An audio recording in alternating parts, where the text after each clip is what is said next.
নমস্কাৰ বন্ধুবান্ধৱীসকল পুনৰ স্বাগতম জনাইছোঁ আছাম কেৰিয়াৰ জব ইনফো চেনেলৰ আন এটি ভিডিঅ'লৈ চ' আগৰ আজি পুনৰ আমকৰ বাবে লৈছোঁ খুব ভাল খবৰ য'ত নেকি আমকো পুনৰ ৱাৰ্ডেনৰ পদ ভেকেঞ্চি আহিছে HR teaching non teaching hotel resort লগতে আপোনালোকৰ আদাৰ্ছ কোম্পানী লাইক একাউণ্টেণ্টৰ টেলিকলাৰ লগতে আপোনালোকৰ অফিচ এছিষ্টেণ্ট এনেধৰণৰ পদবিলাক ভেকেঞ্চি আহি পৰিছে অলমষ্ট ডিষ্ট্ৰিক্টতে আপোনালোকৰ ভেকেঞ্চি আছে ইন আছাম লোকেশ্যনত পদখিনি আপোনালোকৰ ষ্টাৰ্টিং দৰমহা 10,000 টু আপ টু 60,000 দিয়া আছে 8 পাছৰ পৰা হাইষ্ট কোৱালিফিকেশ্যনলৈকে সকলো ধৰণৰ জব ভেকেঞ্চি পাব চ' পদখিনিৰ বাবে আপোনালোকৰ বাকী এলিজিবল ক্ৰাইটেৰিয়া কি আছে কেনেকৈ আবেদন কৰিব পাৰিব সম্পূৰ্ণ ডিটেইলছ জনাই দিম ভিডিঅ'টো স্কিপ নকৰাকৈ শেষলৈকে চাই যাব তাৰ আগতে বন্ধু বান্ধৱীসকল অসমৰ লগতে ভাৰতত প্ৰত্যেকটো প্ৰাইভেট চাকৰি বা গভৰ্ণমেণ্ট চাকৰি কৰিব মোক পোনপ্ৰথমে পাবলৈ চেনেলটো ছাবস্ক্ৰাইব কৰি বেল আইকনটো প্ৰেছ কৰি ল'ব চ' আজিৰ দিনটো আপোনালোকৰ প্ৰথম পদকেইটা ভেকেঞ্চি আহি পৰিছিল ডক্টৰ ৰাধাকৃষ্ণন স্কুল ডিব্ৰুগড় লোকেশ্যনৰ পৰা য'ত নেকি টোটেল 12টা পদৰ কাৰণে ইয়াত আপোনালোকৰ ভেকেঞ্চি আহি পৰিছে য'ত নেকি অনলাইন আবেদন কৰিব লাগিব ইয়াতে প্ৰথমটো পদ আপোনালোকৰ ভেকেঞ্চি আছে ভোটনিৰ বাবে দুটা পদ দৰমহা 12 to 45,000 based on your qualification and এক্সপিৰিয়েঞ্চৰ ওপৰত দিয়া হ'ব য'ত নেকি কোৱালিফিকেশ্যনৰ ক্ষেত্ৰত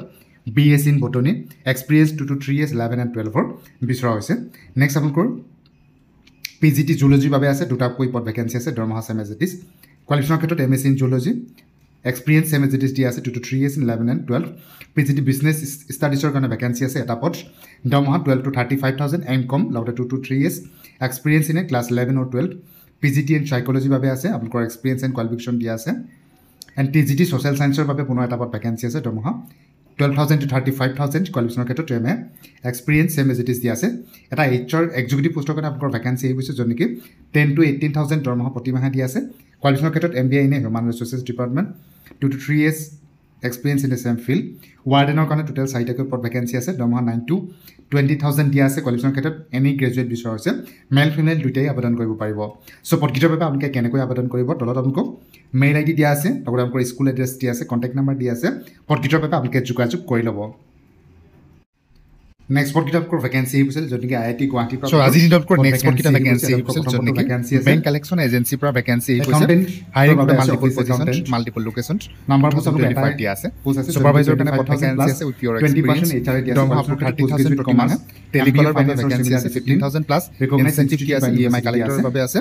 10,000 প্লাছ ইনচেন্টিভ কি আছে লগতে PF ESI ফেচিলিটিজ পাব experience will be given first preference দিয়া আছে ভেকেঞ্চি আছে আপোনালোকৰ জব লোকেশ্যন হ'ব য'ত নেকি দৰমহাকৈ 25,200 গোলাঘাট চৰাইদেউ মৰাণ নগাঁও মৰিগাঁও বোকাখাট এনেধৰণৰ আপোনালোকৰ জব লোকেশ্যন দিয়া আছে অসমৰ প্ৰাইজ একেটা ভেকেঞ্চি আছে পদকেইটাৰ বাবে যিসকলে ইণ্টাৰেষ্টেড এলিজিবল কেণ্ডিডেট থাকে তেওঁলোকৰ CV বা ৰেজিউমে বা বায়'ডাটা এখন পঠাই পত্ৰৰ বাবে হোৱাটছআপ কৰি ভেকেঞ্চি আছে CV ৰেজিউমে দি দিব আপোনালোকক মেনশ্যন কৰিব কোনটো লোকেশ্যনৰ কাৰণে আপোনালোকে আবেদন কৰিছে চ' এনেধৰণৰ জব ভেকেঞ্চিবিলাক পোনপ্ৰথমে পাবলৈ যদি আপোনালোকে মোৰ চেনেলটো এতিয়াও ছাবস্ক্ৰাইব কৰা নাই চেনেলটো ছাবস্ক্ৰাইব কৰি বেল আইকনটো প্ৰেছ কৰি ৰাখিব আৰু মই আপোনালোকক জনাম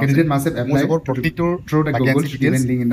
before 1706 যেতিয়া আপোনালোকে যিকোনো প্ৰাইভেট ছেক্টৰ জবৰ আপোনালোকে এপ্লাই কৰিব লিংকটো দি দিম সেইটো ফ্ৰড হ'ব পাৰে গতিকে আপোনালোকে পদবিলাক এপ্লাই কৰাৰ পিছত যেতিয়া আপোনালোকৰ চিলেকশ্যন প্ৰচেছ হয় বা আপোনালোকক কোনোবাই কল কৰিব আপোনালোকৰ হয় যদি আপোনালোকৰ পইচা বিচৰা হয় বা বেছি ডিমাণ্ড কৰা হয় এজ এ কনচালটেঞ্চি কিছুমান চাৰ্টেন পলিচি থাকে যদি আপোনালোকে কনচালটেঞ্চি অফিচ